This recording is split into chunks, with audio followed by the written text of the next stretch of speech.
Shalom, sahabat CS dimanapun Anda berada. Saya sangat bersuka cita bisa berada kembali di depan saudara untuk menyampaikan kebenaran firman Tuhan. Saudara-saudara sekalian, saya sangat mendorong saudara untuk terus-menerus belajar kebenaran firman Tuhan. Kita mau mengkonsumsi kebenaran, karena kebenaran itu yang akan memerdekakan kita, yang akan mengubah hidup kita, sehingga hidup kita menjadi seturut dengan kehendak Tuhan. Dan yang lebih penting lagi adalah hidup kita bisa menjadi serupa dengan Kristus. Saudara-saudara sekalian, bagi saudara yang digerakkan untuk membagikan firman Tuhan ini kepada siapapun yang Tuhan taruh dalam hati saudara, silakan saudara membagikannya.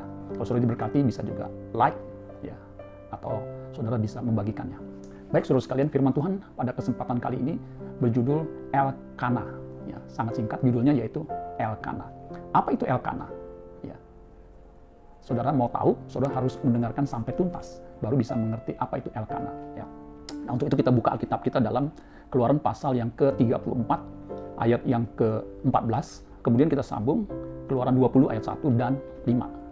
Dikatakan begini, Keluaran 34 ayat 14, sebab janganlah engkau sujud menyembah kepada Allah lain, hanya kecil Allah lain, karena Tuhan huruf besar itu berarti Yahweh, yang namanya cemburuan. Perhatikan, Tuhan, karena Tuhan yang namanya cemburuan adalah Allah yang cemburu.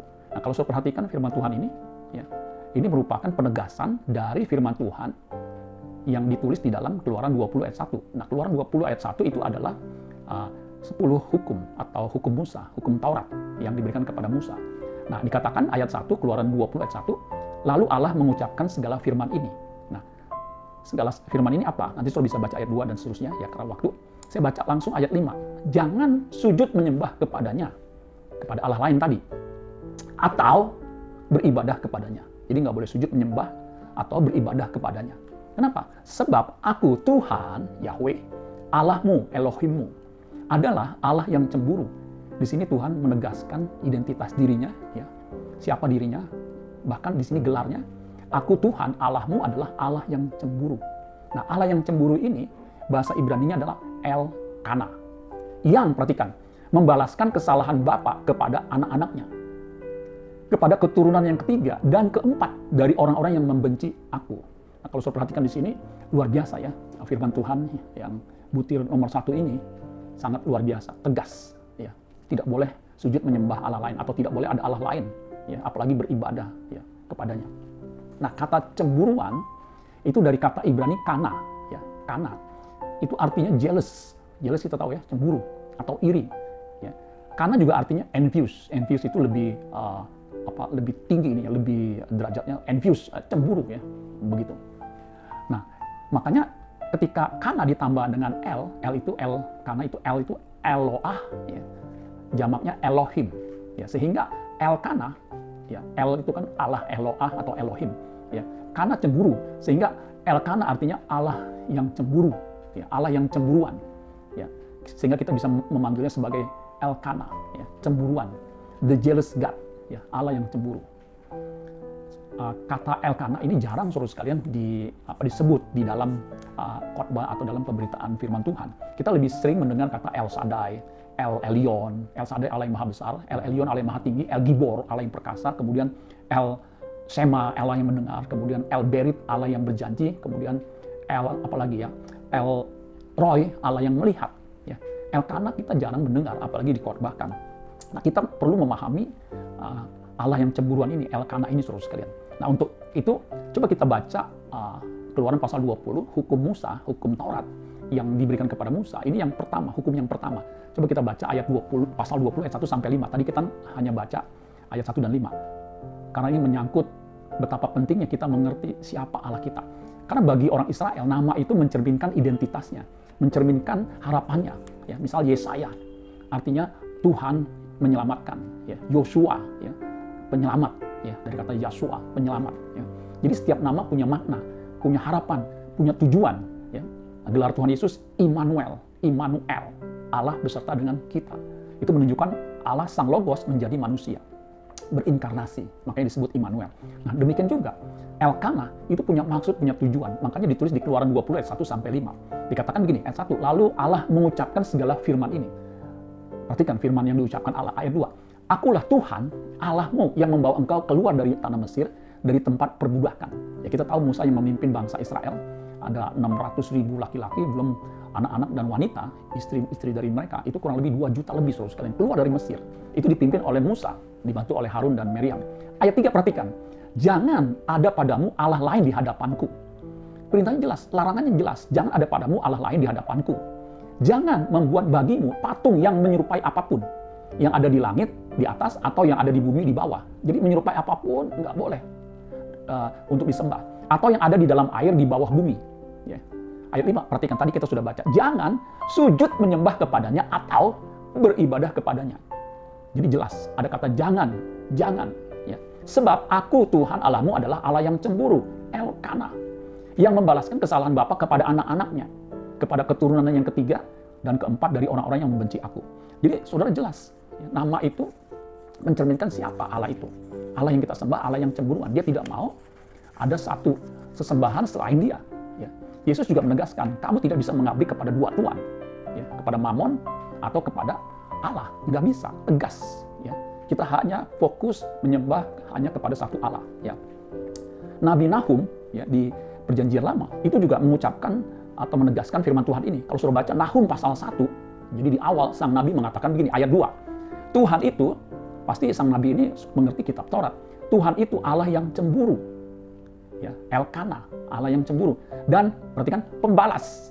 Jadi dijelaskan cemburunya yang bagaimana, yang membalas, pembalas. Jadi pembalas itu yang suka membalas. Ya. Tuhan itu pembalas dan penuh kehangatan amarah. Jadi pembalasannya itu penuh dengan kehangatan amarah. Ya. Tuhan itu pembalas kepada siapa? Para lawannya. Jadi orang yang tidak menyembah dia itu lawannya.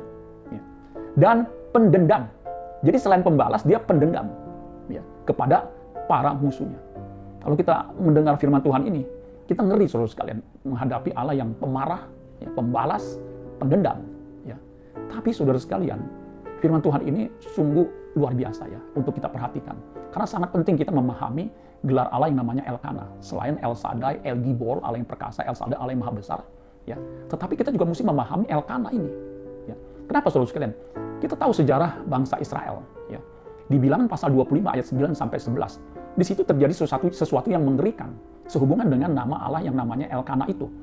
Ya. Coba kita baca Bilangan 25 ayat 9 sampai 11. Kalau saudara membaca ayat ini, saudara akan ngeri Allah yang kita sembah itu, Elohim Yahweh, itu mengerikan saudara sekalian. Ya, dikatakan begini, Bilangan 25 ayat 9 sampai 11. Orang yang mati karena tulah itu ada 24.000 orang banyaknya. 24.000 saudara. Ya. 2,400. Ya. 24.000. 24,000.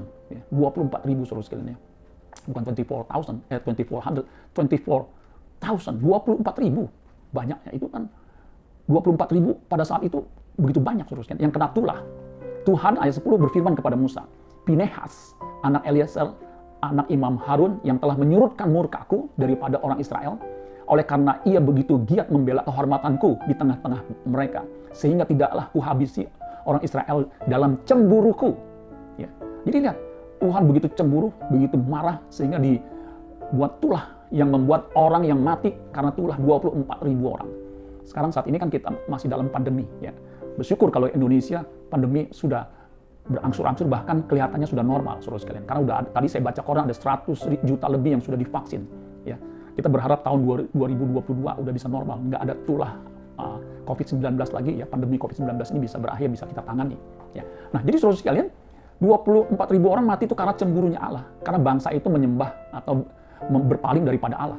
Sebelum ini, saudara sekalian, kalau saudara baca Keluaran 32 ayat 28, ya, ketika Musa ada di gunung, ya, untuk mendapatkan 10 hukum, itu bangsa Israel menyembah patung lembu emas yang dibuat, ya, dengan cara mengumpulkan emas yang mereka dapat dari Mesir, dari orang Mesir. Kemudian Harun membuat patung lembu emas, itu menyebabkan Allah murka, ya, yang diwakili oleh kemarahan Musa ketika turun tahu bangsa Israel menyembah lembu emas. Musa sampai memukul atau menghancurkan 2 loh batu itu. Dan apa yang terjadi saudara sekalian? Ya, Tuhan memerintahkan, ya, untuk Bani Lewi membunuh bangsa Mesir sesama bangsanya 3.000 orang. Ya, jadi ketika hukum Taurat diturunkan, 3.000 orang yang menyembah lembu emas, patung lembu emas itu dibinasakan karena Allah cemburu. Ya. Jadi saudara sekalian, kita bisa melihat kiprah dari Elkana di Perjanjian Lama itu begitu luar biasa. Ya. dahsyat, ya. Tidak ada tedeng aling. Dia Allah yang cemburu, ya, pendendam, pembalas kepada musuhnya, yaitu orang yang menduakan dia. Nah, ketika kita memahami bahwa Allah adalah Allah yang cemburu sebagai Allah Elkana, maka kita harus perhatikan, menjaga perasaannya. Saya ulangi lagi, kalau kita tahu bahwa Allah yang kita sembah, Elohim Yahweh, Allah Bapa kita, Allah yang cemburu, kita harus menjaga perasaannya, menjaga hatinya, dengan tidak memberikan tempat di hidup kita sesuatu sembahan lain selain dia. Kita harus menjaga terus sekali. Seorang suami, seorang istri harus menjaga perasaan pasangannya dengan tidak melakukan pengkhianatan. Karena pengkhianatan, ya, perselingkuhan itu menyakitkan pasangan kita, ya, sangat melukai hati pasangan kita. Nah, sama, ya, kalau kita berpaling dari Allah, ada sesembahan lain, itu membuat hati Allah murka, marah. Nah, kita harus jaga terus sekali. Kita tahu kalau Allah sudah marah, ya, habislah kita. Karena dia bukan hanya Elkana, tapi El Shaddai, Allah yang maha besar, El Gibor, saudara sekalian, Allah yang perkasa. Apapun dia bisa lakukan untuk membinasakan kita. Nah, yang kedua, jadi jelas ya, kita harus menjaga perasaannya. Jaga perasaan Tuhan. Jaga perasaan Tuhan. Yang kedua, apapun bentuk berhala dalam hidup kita, apakah itu harta, kekayaan, hobi, pekerjaan, bahkan keluarga, anak, yang bisa menjadi sesembahan kita, yang melebihi dari Allah, ya, itu berpotensi, sekali lagi berpotensi menimbulkan kecemburuan Allah. Hati-hati saudara sekalian. Kalau saudara lebih menghargai, menghormati kekayaan saudara daripada Allah, lebih mendahulukan hal-hal yang di luar Allah, itu bisa menimbulkan atau bisa berpotensi menimbulkan kecemburuan Allah. Hati-hati saudara sekalian. Kalau saudara lebih sayang pada anak saudara daripada Allah yang kepadanya kita menyembah, hati-hati. Ya, kepada pasangan yang lebih saudara kasih daripada Allah, hati-hati. Ya. Makanya Yesus berkata, siapakah saudaraku, siapakah ibuku? Ibuku, saudara-saudaraku adalah dia yang melakukan kehendak Allah, yang melakukan firman Allah. Ya, jadi saudara sekalian, di perjanjian baru pun sama. Ya. Carilah dahulu kerajaan Allah dan kebenarannya, maka semuanya akan ditambahkan. Jangan mencari kekayaan. Nah, di ayat sebelumnya itu jelas, ya, pasal yang sama. Tadi kan pasal 6 ayat yang ke-33, carilah dahulu kerajaan Allah dan kebenarannya, maka semuanya akan ditambahkan. Nah, di ayat sebelumnya, ayat yang ke-14, ya, kita tidak boleh mengabdi kepada dua tuan. Ayat yang ke-24, ya, kita tidak bisa mengabdi kepada dua tuan. Itu jelas. Kita hanya boleh mengabdi kepada satu Tuhan. Tuhan di atas segala Tuhan, yaitu Yesus Kristus, Allah Bapa kita. Ya. Biarlah kebahagiaan kita itu hanya Allah saja. Tidak ada yang membahagiakan kita selain Dia. Jangan kebahagiaan kita, pasangan kita, anak kita, masa depan kita taruh di keluarga kita, di anak cucu kita, apalagi di harta kita. Itu menimbulkan kecemburuan Allah, ya, atas kita. Makanya kita harus seperti pemazmur, Mazmur 73. Siapa gerangan ada padaku di sorga, selain engkau tiada yang kuingini di bumi. Sekalipun dagingku dan hatiku habis lenyap, tetapi gunung batuku tetaplah Allah selama-lamanya. Jadi pasangan abadi kita, ya, itu hanya Allah sendiri, saudara sekalian. Jadi ini ada hubungan timbal balik, saudara sekalian. Kalau kita pelajari Alkitab Perjanjian Lama, Allah itu disebut sebagai suami. Ya. Kita ini istrinya.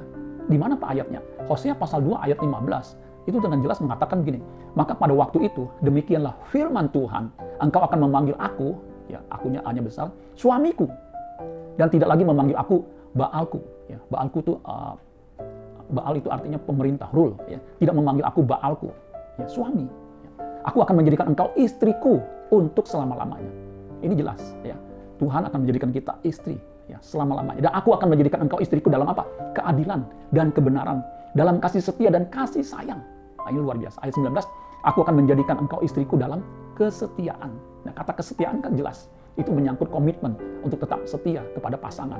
Ya, ketika kita menikah di gereja, itu ada janji, ya, ada janji setia, ya, janji pernikahan untuk setia sampai mati, ya, sampai maut memisahkan.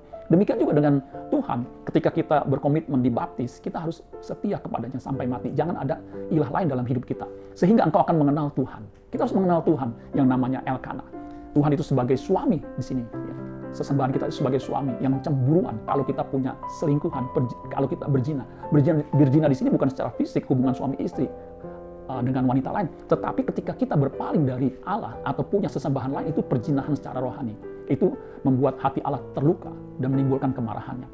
Dan dengan jelas di Alkitab Perjanjian Baru, saudara sekalian, kita itu mempelai. Nah, kalau saudara baca di 2 Korintus 11 ayat yang kedua, dikatakan begini, sebab aku cemburu.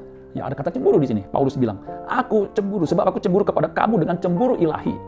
Karena aku telah mempertunangkan kamu pada satu laki-laki untuk membawa kamu sebagai perawan suci kepada Kristus. Jadi jelas, kita ini calon mempelai Kristus yang Paulus katakan, aku mempertunangkan, ya, aku cemburu dengan cemburu ilahi. Artinya apa, saudara sekalian? Kita sebagai umat yang menyembah Allah, sebagai orang percaya, kita harus mempersiapkan diri sebagai mempelai yang kudus. Artinya kita harus mengimbangi suami, tanda kutip kita ya, karena Tuhan menyebut suami, sesembahan kita itu, dengan kehidupan yang kudus. Makanya ketika firman Tuhan mengatakan, kuduslah kamu, sebab aku ini kudus, ya, 1 Petrus 1 ayat yang ke-16. Ya. Artinya, kita harus hidup kudus di hadapannya. Sebab tanpa kekudusan kita tidak akan melihat Tuhan. Jadi konsekuensi kalau Allah itu adalah suami, ya, sesembahan kita adalah pasangan abadi kita yang kudus, kita pun harus merespon. Kita pun harus punya komitmen untuk hidup kudus. Baru kita mendapatkan dia di keabadian. Saudara-saudara sekalian, marilah kita mau memperhatikan firman Tuhan ini. Dia adalah Elkanah, Allah yang cemburuan. Jangan sampai kita menyakiti hatinya. Kita harus menjaga perasaannya sampai kita menutup mata. Amin buat firman Tuhan. Tuhan Yesus memberkati. Sola Gracia.